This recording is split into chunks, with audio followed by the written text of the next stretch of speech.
Move the mind into a neutral space. Try to disengage from the activities of the day, all the previous concerns and thoughts and doings. So be aware that your torso is in one plane, that your face is relaxed, your eyes closed or mostly closed, breathing through your nostrils.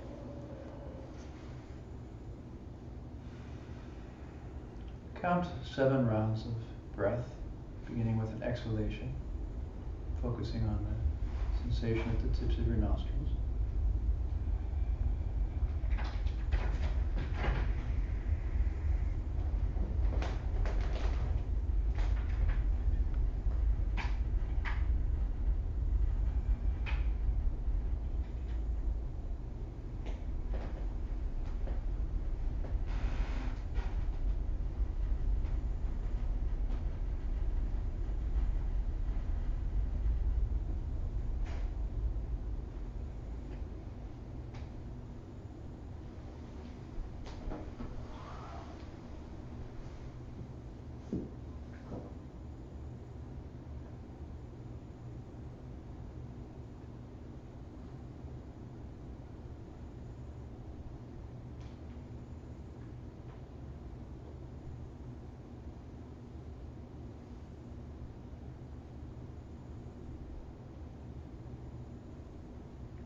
Think of a holy being that you feel closest to, most attracted to. Try to think about their qualities or imagine them in your mind's eye. Get some clear feeling or image of what they are for you.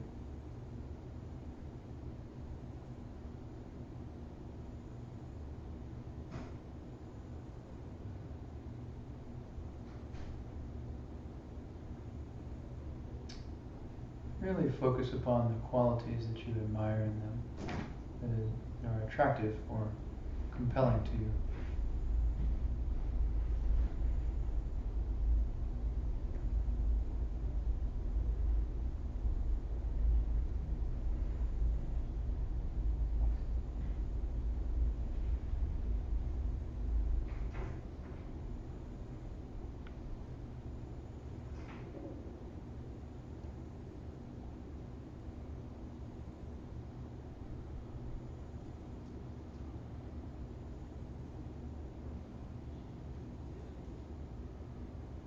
Reflect in your mind upon wanting those qualities for yourself. Try to generate a strong feeling, wish to be like that.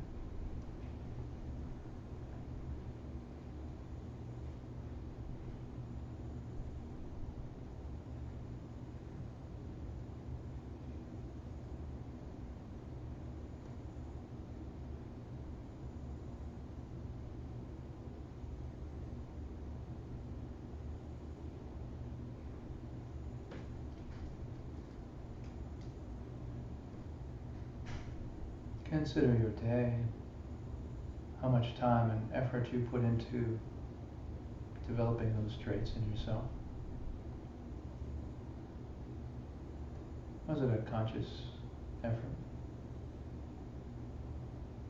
Reflect also that this holy being was not always like that. They developed those traits.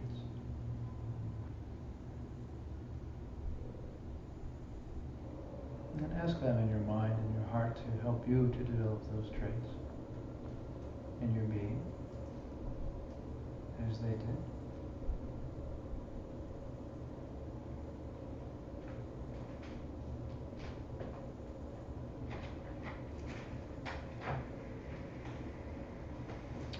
Think clearly about where your time and energy went today. What things did you pursue, dedicate your life energy to?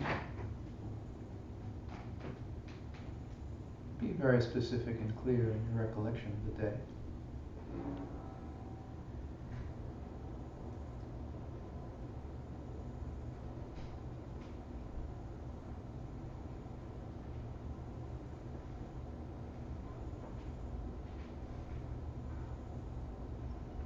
Ask this Holy Being's blessing that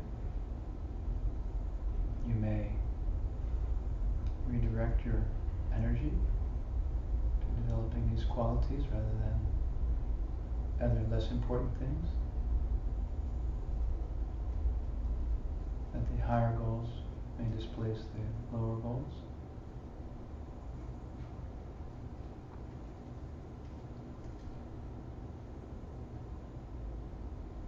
And try to feel in your heart some strong desire that they guide you and bless you and increase your capacity to accomplish this.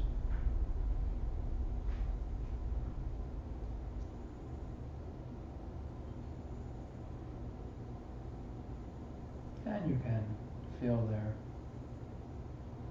willingness, see them smile, feel them close to you.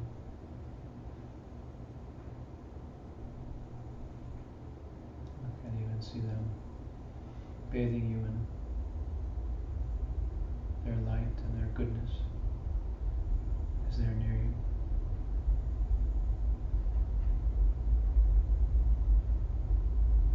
And just feel their presence with you.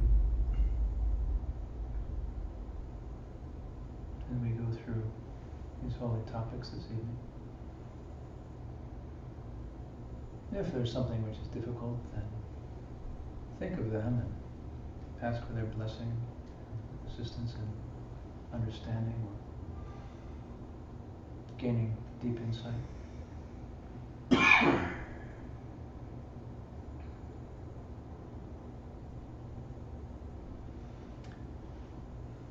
So thank you for coming.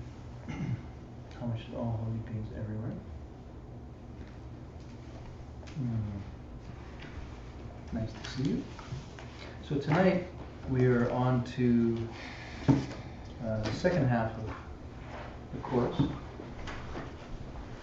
We did the three principal paths, if you recall. We talked about what typically happens. It's a feeling that a person typically gets when someone close to them dies. There's some crisis or some catastrophe. Some personal disaster, right? What's it called? What do you get? Renunciation. Renunciation, right? So, it's this feeling of I need an answer. I need something else. My ordinary life, my ordinary pursuits, my ordinary priorities aren't sufficient. They're not enough. I need some higher answers. I need some higher direction, right? So this is the first of the three principal paths, right? You said that it's a realization. First of the three key realizations that one has to gain to become free of all suffering, right? Is to understand that I'm not going to go over everything we talked about last week. So tonight we're on to the second of the principal paths, which is bodhicitta. And then we'll go on to the third this evening also, which is the correct view of ultimate reality, understanding emptiness and karma, right? So we're going to cover about 6 weeks of material tonight. So, if there's anything which is not detailed enough, or if there isn't enough of an explanation, please don't be shy. Just jump in and ask, right? Bodhicitta is a very famous word. It's a Sanskrit word, right? The Tibetan word is Janchub Semki. And Janchub is in Sanskrit is Bodhi, and Semki is Chitta. It's sometimes translated, Bodhi is Buddha or Buddhahood, and Chitta is mind. It's sometimes translated as Buddha mind. But it's not. It doesn't mean you have a Buddhist mind or somehow the Buddha's mind lurking about inside you that you have to just sort of shine a light on or something like that. it's something very different actually. One can get bodhicitta thousands of years before one becomes enlightened, or thousands of lifetimes before one has an enlightened being's mind. So they aren't the same.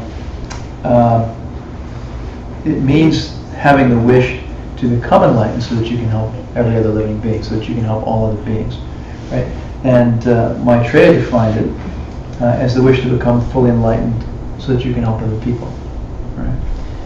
The wish to become a fully enlightened being so that you can help all other living beings, right?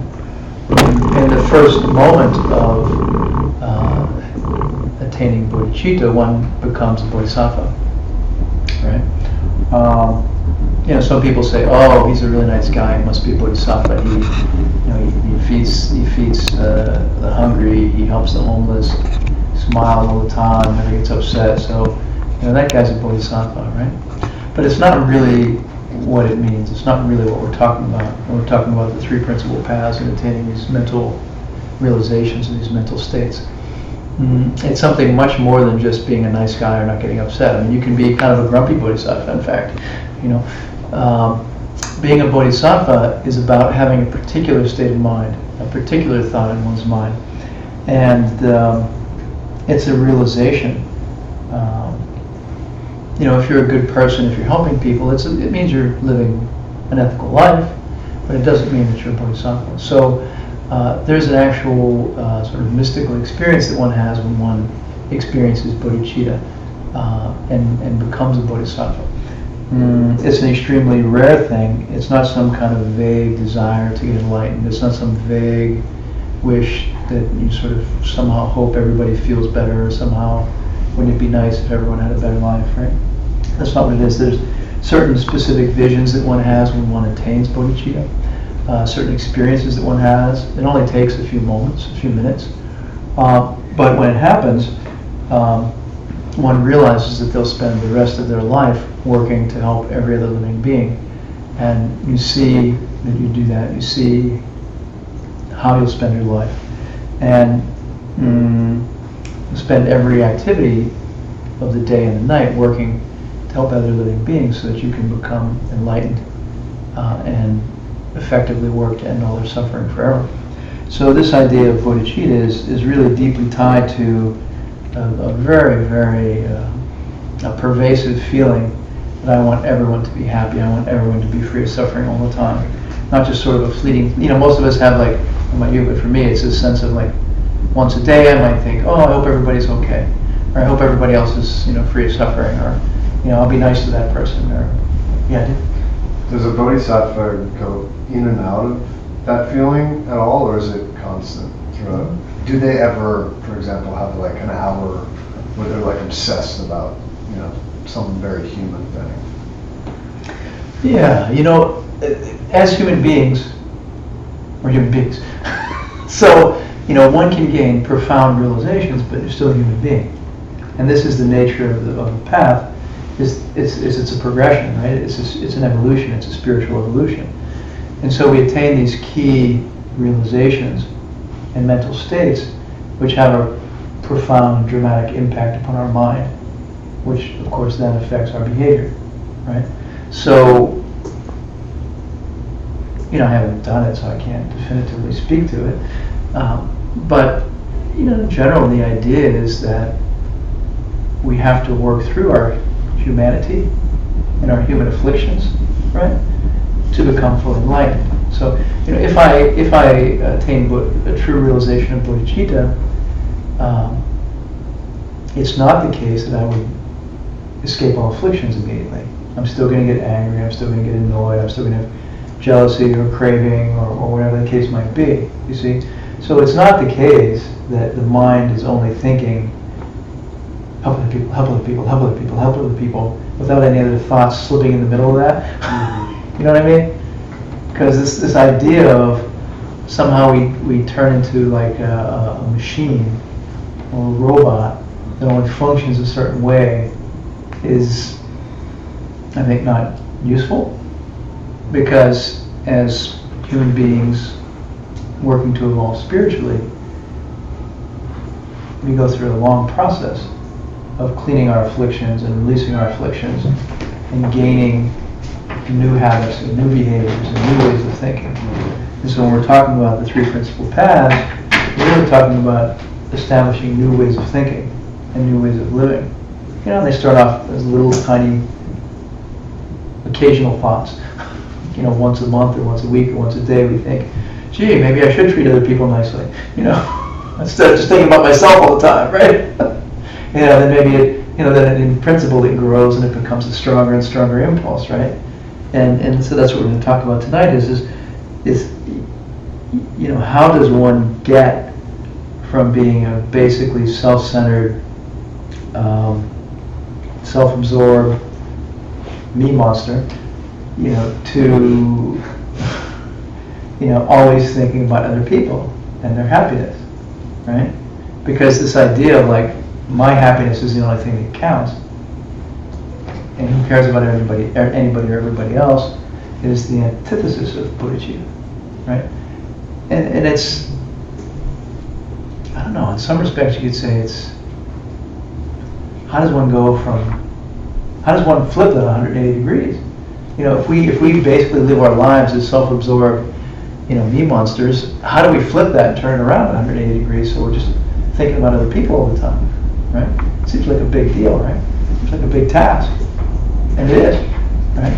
I mean, and so that's, you know, when we start the day and we go through the day and we think, you know, I just care about my job and my dinner and my, you know, my friends and my comfort and how I look and my, you know, how much time and energy is left to think about other people. So it's a very different state of mind, you see, right? It's a very radically different frame of reference for living. So, you know, not to belabor the point, but the three principal paths, we're really talking about living a really different kind of life. You know, having a very different perspective and a very different frame of reference on what life is about and what life is for and how we should live life in a foundational, fundamental way. And it's like, why do I get up in the morning? You know, most people get up in the morning and go through the day and get stuff for themselves, basically, right? But if one develops a higher motivation and a more pure motivation, then when one gets up in the morning, one thinks, you know, I'm getting out of bed today to help every living being. That's why I'm getting out of bed. You know, everybody gets out of bed for a reason, or you wouldn't. You know, and so, you know, can the motivation be, I'm getting out of bed, you know, to help everybody I come in contact with? And, you know, can we set that motivation before we get up at the start of the day? You know, and these are all practices. These are all learned traits and behaviors, and so it's this process of habituation, right? All right, so not to be too long-winded. But it's a really important issue, and it's a really important question, because I think a lot of us have an idea that somehow it's like pass-fail.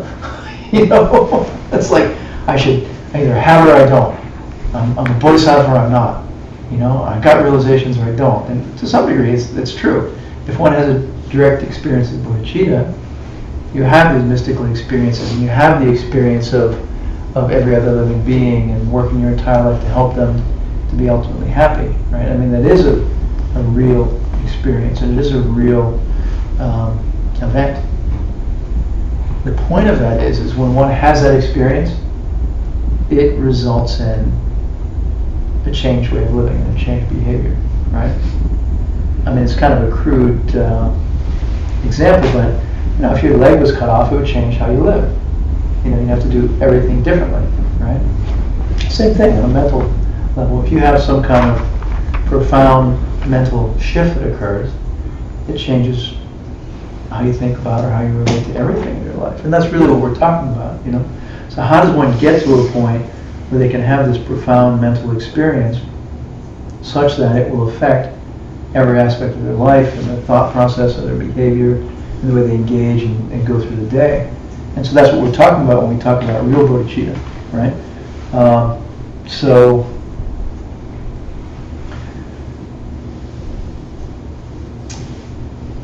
Okay. So, you know, and does that mean that it's just a mental thing? You know, if one is a real bodhisattva or has real bodhicitta, are they just meditating and saying, you know, I just have this mental state and I have this mental thought and I'm thinking like a bodhisattva, and then they're ignoring the people who are hungry or homeless or, hurt or whatever the case might be, right? No. And it would be a real disconnect. It'd be really incongruent to be walking around either thinking or training oneself to think, I have to care for everyone all the time, and then having somebody right in front of you and not caring for them, right? I mean, so there's a bit of the aspirational thing that can go on. And we're like, no, I want to be a bodhisattva. I'm an aspiring bodhisattva. I'm trying to be a bodhisattva, and then we're completely oblivious to all the people around us that have real needs, right? So it's like that. I mean, we go through. Hopefully I won't digress too much, but I think it's important. I mean, just walking here tonight down the street, thinking about class, I was thinking, everybody around me, wanting to connect with everybody around me, right? Wanting to see the suffering in everyone around me, wanting to be aware of their needs. It's not normal. Like when I walk down the street, it's not normal for me. I'm walking down the street and I'm armored up and I'm protecting myself, and this person looks at me and I look at them, and then somebody glances away, and everybody, a million people all in their own little bubble in their own space, ignoring everybody else and functioning and, basically doing their own thing, right? And it's just all these little walled off little beings who aren't open to each other and who aren't connected to each other and who aren't available to each other and aren't really thinking about each other in any kind of meaningful way, right? So even just walking here to class tonight and trying to have the feeling of, let me try to connect with everybody. Let me try to generate bodhicitta towards everyone as I'm walking here. Is a very, experientially, right? Viscerally, emotionally, energetically, it's a very different feeling to just be sort of like this open, available, connected person as opposed to this sort of like protected, guarded, waiting for somebody to do something bad person, you know what I mean? Which is like perhaps the New York experience is like, is anybody going to attack me? Is anybody going to yell at me? Is anybody going to bump me? Or try to snatch my bag or whatever it might be, right? So it's just such a radically different way of thinking and living.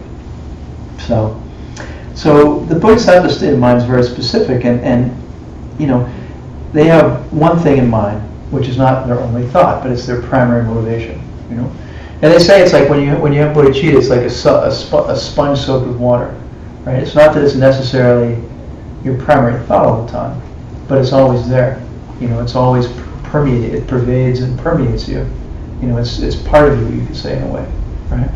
So they're spending all their time and energy to get enlightened with other people in mind, and why do they want to get enlightened? Because the moment you're enlightened, you have these incredible capacities.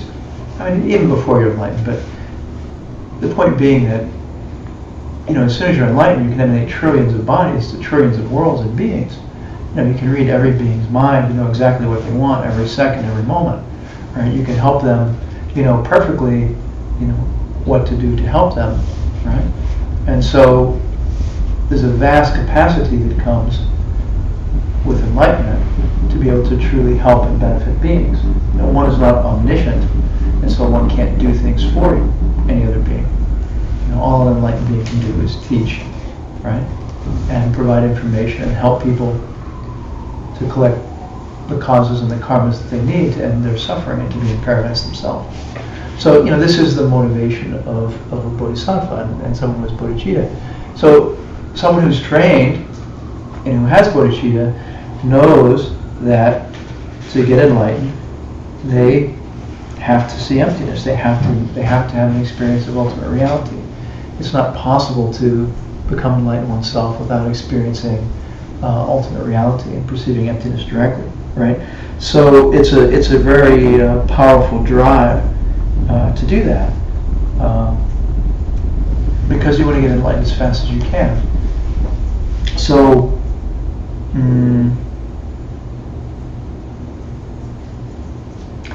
Bodhisattva might not be feeding people, might not be out actively engaging in charitable works. They might be spending a lot of time in deep meditation trying to perceive emptiness, knowing that as a result of doing that, they'll gain high spiritual capacities and they'll get enlightened much more quickly and they'll be able to truly benefit beings, Yeah.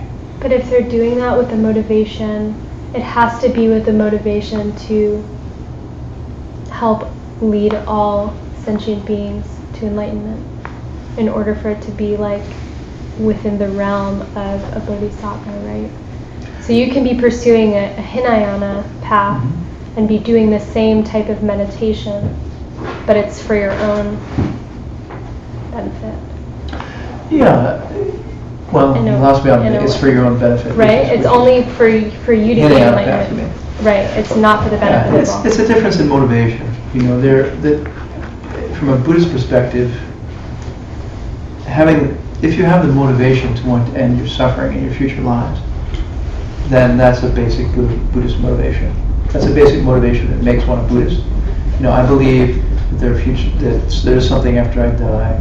You know, I believe that there are lower realms where I can suffer. I believe that there are holy beings that can help me, teach me, help me avoid suffering in lower realms, and therefore I want to do what I need to do to not suffer after I die. Right. I mean, that is what defines a person as being Buddhist. If you think that way, then you are Buddhist, basically. So that's self-centered, which is, you know, still Buddhist, no problem. One can attain nirvana just thinking about the end of one's own suffering, right? One can attain, what is nirvana? Remember?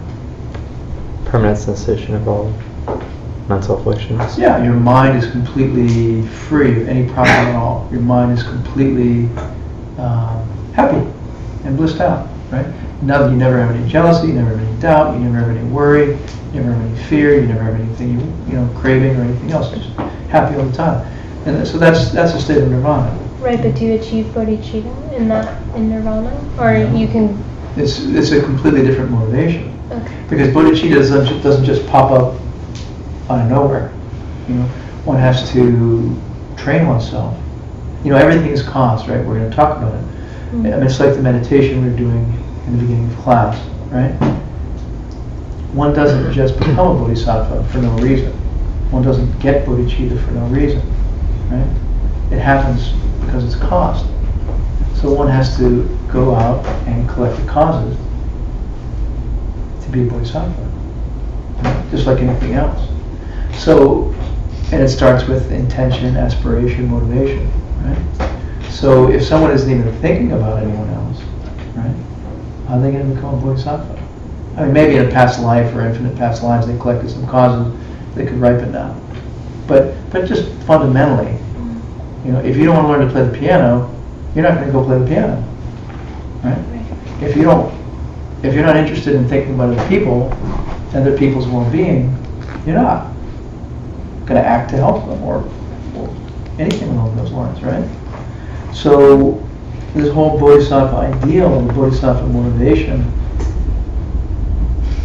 I mean, I guess we could say it starts with the holy teaching, right? Like you hear about the idea, perhaps. You know, if someone talks about you should value everyone as much as yourself. You know, you should think about others as much as yourself. You should care about others as much as yourself. And in fact, the purpose of life and the point of life is to treat yourself and everyone else completely, virtuously, and purely, and well, right? Equally. And then someone hears that idea and they're like, oh, maybe that's a good idea. Let me think about it. And so then the seeds are planted, you know, and then it goes from there. I mean, for me, in my life, when I grew up in a standard Darwinian family, you know, which is like whoever's smartest, whoever's strongest, whoever's fastest, whoever's best gets more, everybody else gets less, you know, survival of the fittest, the weak die, the strong survive. Good luck, you know. You know, go knock yourself out, see what you can do, right? And you know, this is not bodhisattva ideal. It's not this culture. I think most cultures are all about winning at others' expense. I mean, if you read any advertisement or watch any TV show, it's all about getting the one up on somebody else, right? So our culture and our society and our media is constantly programming us with these destructive ideas that somehow we can be happy and we can get ahead by always thinking about ourselves, you know, first and foremost, and other people's expense. So this the Bodhisattva ideal and the entry into the Bodhisattva path is very much about collecting the seeds and then those seeds ripening and continuing to accumulate the causes to become a Bodhisattva. And so that's what we're going to talk about tonight, is how do you do that?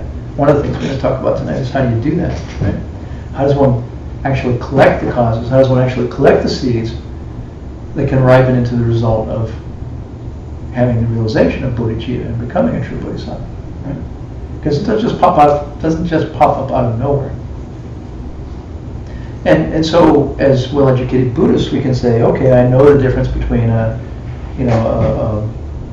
basic motivation Buddhist, which is just I want to end my own suffering, and a higher motivation Buddhist, which is I want to end my and everyone else's suffering, right?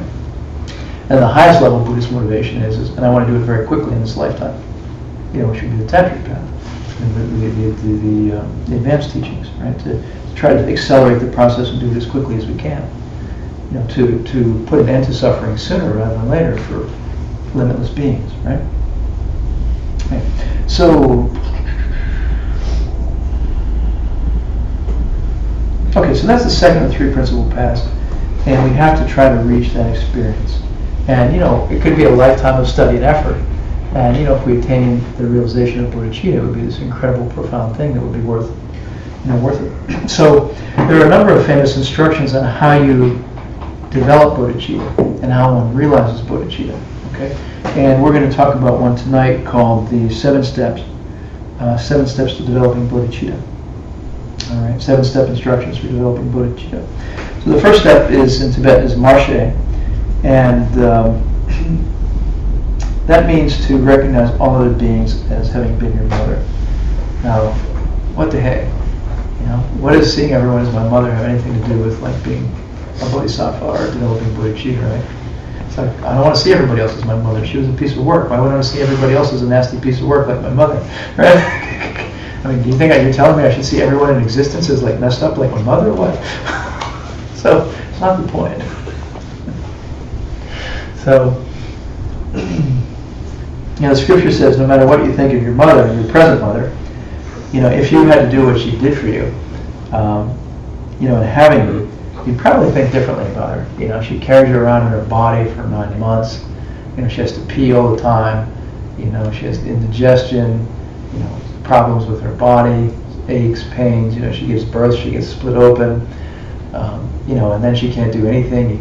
She's kept awake all night. She doesn't sleep. Aching back, carrying you around for however long. They're basically like a little savage. We don't have any clue about how to do anything. We can't walk on our own. We can't not get ourselves killed. Left to our own devices, we'd just fall down the stairs or fall on a cliff and be dead in no time. Wander into traffic or eat something that would kill us, or poke our eye out with a sharp object. Or if you have kids, you can encounter all this stuff.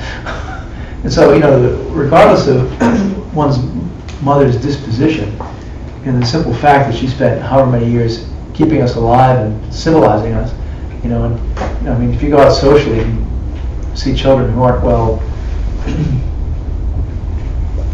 what to call it, who don't have parents who are really paying attention, they're little savages, right? They don't behave properly. Their lives are messed up. As they grow, they don't have a proper foundation when they're young, and then when they get older, then life can be pretty terrible. So you can't really learn anything without our mother. Language, reading, writing. She's basically equipped us, and it's 5-10 years of serious trouble for them.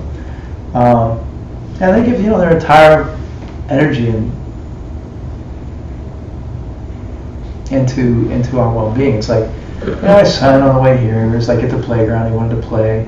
He's jumping around. He jumped. He twisted his knee. He falls on the ground screaming in pain. It's oh man. So then it's okay. Who's the wife? The mother has to come, because I got to be there, and she's got to be here, and she's got to leave work, and he's got to go to school tomorrow, and you got to get to the doctor, and maybe he won't be able to walk, and who's going to miss work, and how's he going to? It's this endless pain in the ass for having children, And this is what parents do. This is what one's mother does, right? So, they constantly dealing with this stuff all, for so many years. So, but in any case, that being said, think of an ideal mother, okay? If you don't like your current mother, think of what you would consider to be like a perfect ideal mother, what that would look like. Whether it's like Leave It to Beaver or, what's that, the Partridge Family. I've always wondered why, the first year to 2 years is pretty obvious, but I've always wondered why there's no reference ever made to the second parent, why no reference is ever made to fathers. The father, yeah. Yeah, in right? terms of like upbringing. Because Yeah. like, obviously I get the 9 months, and even like through nursing, so I Yeah. get, up to 2 years, even 3. Uh, But yeah, I was at the playground today. yeah, so I'm just wondering, was this Yeah. just like a cultural thing Perhaps. at the time? Perhaps. I mean, I think Now too. this is, probably. yeah, I mean, I think Yeah, the 'cause I point, feel like we're talking about 5 to 10 years. Yeah. There's probably no, I think the point here is that it's really a state of mind, and what they're talking about is starting to sort of think in a certain way, and starting to cultivate a certain frame of mind and a certain state of mind, which is really recognizing that we should be grateful, I mean, to mother and father. But, typically with one's practice, you pick up one person and you start with one person. mother's just more obvious. Yeah, so I mean, the mother tends to be the warmer, more maternal one, they more soft and available and less disciplinarian. And it's different in every family and every culture, So I think another way one can say it is pick the person you feel the best about. Pick the person you feel is like the most amazing, fantastic, incredible person like in your life, right? Whoever it is. I mean, the best person you've ever met in your life, you think of that person. Okay? So because they're really setting a frame here, and they're setting the ground here to say that, that there's someone out there who was really good to you, right? And deserves a lot of appreciation and gratitude and some kind of special status. And that's really the point. It's kind of what they're getting at here. So, Not to diminish, any, the mother or the father. well, yeah, not to diminish any, like the father's role, Yeah. but I mean, you can also argue that no matter how much a father might love a child, he might not have the same kind of connection because, the baby didn't grow within the father, and you don't have that physiological connection. Yeah.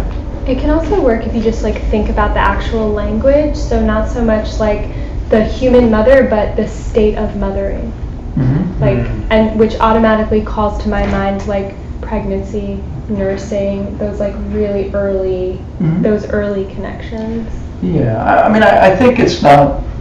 I think we shouldn't get hung up on the sort of the status of one person, because what this first step is actually recognizing that every single living being has been your mother. Your father used to be your mother, et cetera, et cetera, et cetera.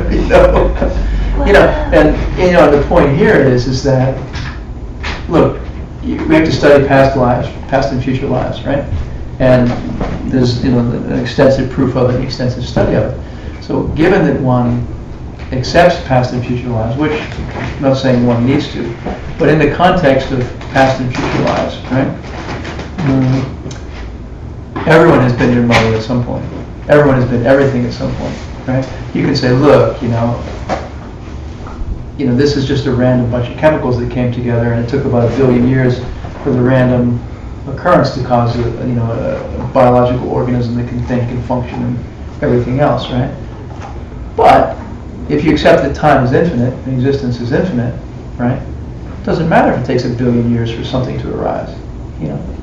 Countless billions of years in infinite time, which means if you can arise as a human being once, you can arise as a human being infinite numbers of times, right? Or any being infinite numbers of times. So, there's this sort of statistical mathematical anomaly, if you want to call it that, or thing going on, which is that in infinite time, given past and future lives, everyone has been everything, Everyone has been your best, whatever, mother, lover, father, friend, and worst. And so they're simply saying here, the first of the 7 steps is to recognize that, right? Because your mind has no beginning and no end, because your existence has no beginning and no end, that means, by definition, that you, in infinite lives, have been and experienced everything, and the cycle of suffering, and so, and throughout all these realms, right? Throughout all these unenlightened realms. So, in that context, no one sort of deserves any special status, you know? If you're really looking at it from a big picture perspective, no one really has that kind of special status. You could say everyone has been the ultimate ideal best person to me. You know? So it's really the leveling of the playing field is what they're talking about. What they're really talking about is like, get over the fact that somebody's special and somebody's not. Get over the fact that they're your best buddy and they're your enemy. You know? If you look at the big picture, it's just utterly equivalent, you know, in the scheme of things over time. Okay? Okay. So then the second of the 7 steps is called Drinden in Tibetan, which means, Drin is kindness, and Dren means to think about it or recall it. You know, to recall their kindness, right? So, and it's what we talked about. After you think about every other living being as having, at one point or another, been your best mother, your ideal mother, right? Then you want to think about their kindness and what they did for you. You know, think about the best person in your life. Think about the best person you've ever met. Think about the most ideal mother or other relationship you can ever imagine. You know, and you know, think that everyone has been that for you in the past, right? Everyone has served that. Everyone has been in that relationship with you in the past. Everyone has served that function with you in the past, right? And to just try and recall that and develop that awareness, right? So, I mean, it's one thing to talk about a theoretical sense, but as I was saying before, you know, when you leave here tonight, and when you go out on the street, I mean, look at the first person you meet, right? Think about the first person you meet and try to get some kind of feeling of, yeah, I have some like infinite connection with them, you know, some connection through infinite time with them, where we've had, you know, all these different relations, and you know, and they have been the best mother that ever existed for me in the past, you know. And just try to feel that sense of that relationship, you know, that kind of relationship, right? Not the closed off, walled off, I'm afraid they're going to hurt me relationship that I talked about before, right? Okay. And then the third step in Tibetan is Drinso, which means thinking about paying back their kindness, right? So each of these builds on the one before. You know, if you recognize that everyone in existence, every being in existence, has been utterly good to you, right, at some point in the past, then you know you got to think about just thinking about that. You're like, wow, they were really good to me. That was a really special relationship. It flows naturally, right? And when you think about that, how well someone treated you and how beautiful the relationship was and how just exquisite they were and loving and caring for you, then the natural next thought is how can I reciprocate? You know, how can I treat them well? How can I give them some of that, right? And so this is the third step, is thinking about how to, you know, reciprocate or pay back the kindness, or to treat them in kind in some way, right?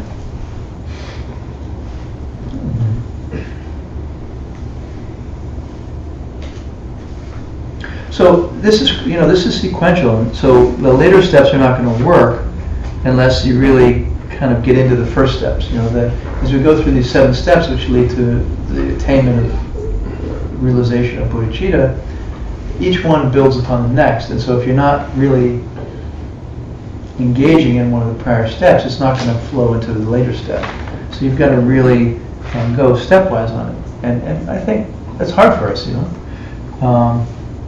I mean, each one of the steps is hard for us. Like, I mean, think about your wife, think about your partner, think about your current parents. You know, I mean, how often do we think about everything they've done for us with some feeling of gratitude, right?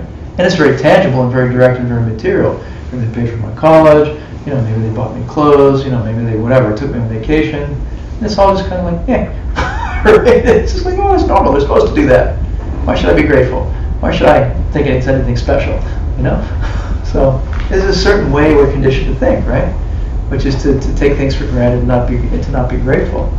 And not having some kind of gratitude is in fact kind of in the scriptures, it's a terrible mental state to have. It's a fairly abysmal negative mental state to have.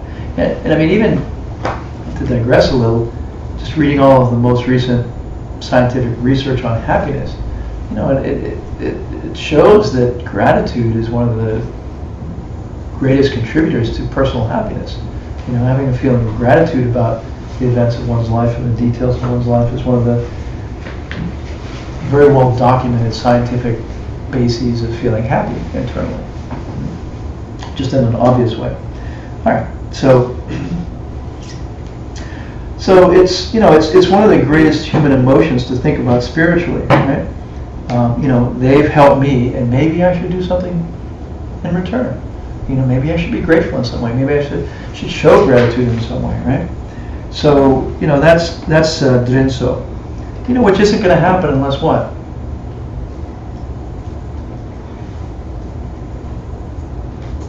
What do you have to do before you can think about repaying someone's kindness? Recall their kindnesses. Yeah, think about how they were kind to you. I mean, if you're not paying attention to the fact that someone was kind to you, you're sure as hell not going to think, let me reciprocate, right?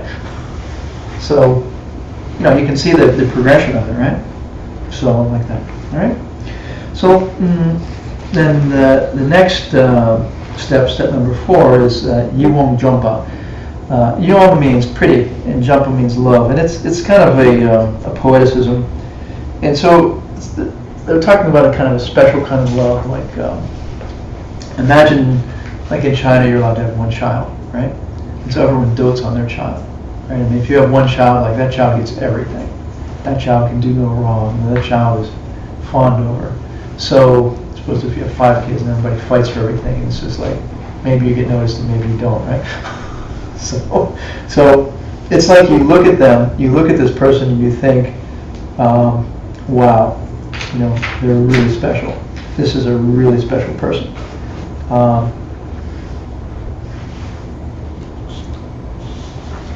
So, what was the name of that one? I'm sorry. in Tibetan, well, it's called Yuong Jompa, but it's called Pretty Love. It's kind of it's a poeticism. It doesn't really have a clear meaning.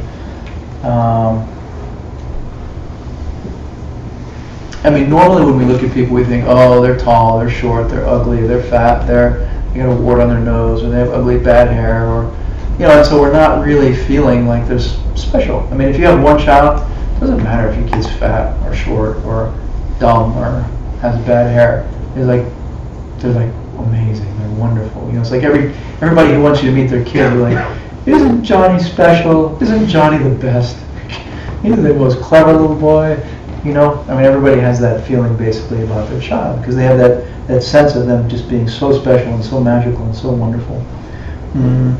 So, what does this have to do with anything? If you think that about someone, then you're more attracted to helping them. You're more attracted to connecting with them. You're more attracted to treating them well, right? So you can think of it in terms of, you know, what was the prior step? Yeah, the prior step is I want to reciprocate. I want to treat this person well. I mean, this person was really kind to me. I'm really grateful. I want to reciprocate. I want to repay their kindness, right? And so then this is really an intensification of that. This is a kind of feeling of like, this person is like amazing. This person is incredible. This person is like the best, right? So, and so you want to, I mean, you know, which from a bodhicitta perspective means you would do anything for them. You would give them anything. You would help them in any way you possibly can, right? It's not just like, oh yeah, it's nice that you help me, and I'll help you if it's not too inconvenient, right? Which is kind of how it goes off. It's like, I'll help you as long as it's not too much trouble, right? So this is really a very strong state of like, I'll do anything I can for you. I'll help you in any way I can. I mean, I want to do everything. I want to do anything. Just let me help you in some, you know, I mean, I'm exaggerating, but yeah. How did you do you make the distinguishing point between helping someone and helping everyone so that in a way that's detrimental to you? And so then I suppose the question would be, what is detrimental? But you know, if you gave all you had to everyone who asked for all you had on the train or anything you had. Yeah, I mean, you could be Bill Gates with, I don't know, $7 billion or $70 billion. It doesn't matter. I don't know what he's got. But there's 77 billion people on the planet. What are you going to do? Give everybody $10 and call it a day, and then you're broke, right? What did that do, right? I mean, you can't as a human being. Right. You just can't. It's not possible. And so this is the study of the perfections, of the 6 perfections, which include the perfection of giving and the rest. And one perfects giving, or the other virtues, when one has a state of mind, when one perfects a state of mind. It's not in the act of giving, for example, that one has perfect attainment of that ability. It's in having a perfect attitude around giving. So it's like every time we see a beggar on the subway or on the street, do we think, nah, can't be bothered? Or do we think, do I have something I can give to him?